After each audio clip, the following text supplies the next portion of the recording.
جائے. جیسے ماقبل کی روایات میں معلوم ہوا تھا کہ آدم کے 2 بیٹوں میں سے بہتر بیٹے کی طرح ہو جا،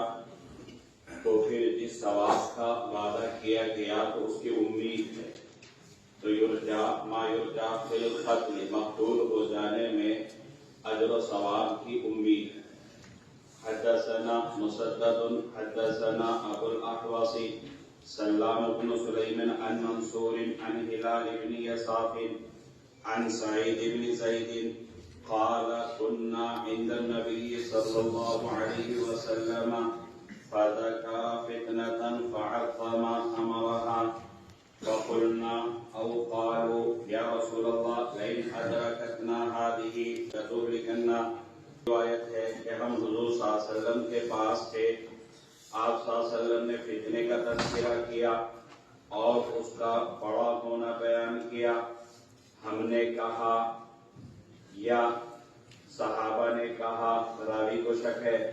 کہ اے اللہ کے رسول صلی اللہ علیہ وسلم اگر ہم اس زمانے کو پالے، ان فتنوں کو پائے تو ہم تو ہلاک ہو جائیں گے. فقال رسول اللہ صلی اللہ علیہ وسلم کلا ان بحسبکم القتل. نبی کریم صلی اللہ علیہ وسلم نے فرمایا ہرگز نہیں، تمہارے لیے قتل ہو جانا کافی ہے. قال سعید فرأیت اخوانی قتلوا. سعید جو راوی ہے وہ کہتے ہیں کہ میں نے دیکھا کہ اپنے بھائیوں کو کہ وہ مقتول ہو گئے. جب نبی کریم صلی اللہ علیہ وسلم نے فتنوں کا تذکرہ کیا اور یہ بتلایا کہ بڑے بڑے فتنے آئیں گے، تو صحابہ نے کہا کہ اللہ کے رسول صلی اللہ علیہ وسلم جب اتنے خطرناک فتنے ہوں گے تو ظاہر سی بات ہے بچنا مشکل ہو جائے گا، تو ہم تو برباد ہو جائیں گے، یعنی ہماری دنیا بھی تباہ اور آخرت بھی تباہ. تو نبی کریم صلی اللہ علیہ وسلم فرمایا ایسا نہیں، بلکہ اگر تم مقبول ہو جاؤ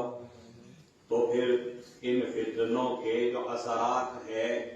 قتلها فی النار یا القاتل والمقتول فی النار، اس سے تمہارا بچاؤ ہو جائے گا. چنانچہ سعید بن زید کہتے ہیں کہ میں نے دیکھا کہ جب جنگ جمل یا جنگ صفین اس کے اندر اپنے بھائیوں کو کہ انہوں نے قتل ہو جانا گوارا کر لیا، لیکن کسی مسلمان پر اپنی تلوار نہیں اٹھائی، اپنے ہاتھوں کسی کو قتل نہیں کیا. حدثنا عثمان بن ابي شيبة حدثنا كثير بن هشام المسعودي عن سعيد بن ابي بردة عن ابيه عن ابي موسى قال قال رسول الله صلى الله عليه وسلم امتي هذه امة مرحومة ليس عليها عذاب في الآخرة وعذابها في الدنيا الفتن والزلازل والقتل. ابو موسیٰ اشعری رضی اللہ عنہ کی روایت ہے، نبی کریم صلی اللہ علیہ وسلم فرمایا کہ میری یہ امت مرحومہ ہے، یعنی اس پر اللہ کی رحمت ہے، اس پر آخرت میں عذاب نہیں ہے، اور اس کا عذاب دنیا میں فتنے، زلزلے اور قتل ہے. نبی کریم صلی اللہ علیہ وسلم نے امتی، میری امت کی اپنی طرف نسبت فرمائی،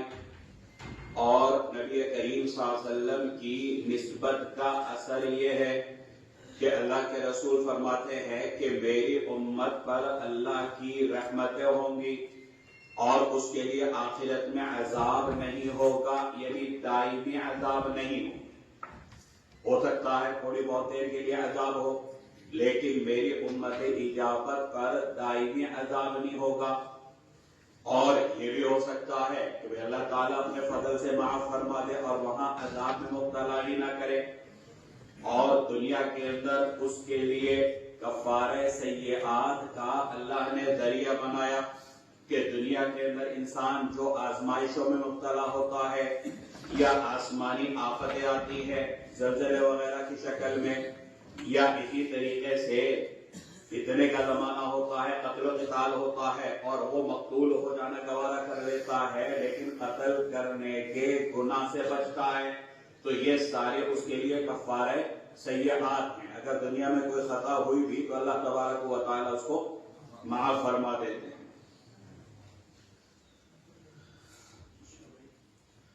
آگے جو ہے آپ پڑھنے کو تیار نہیں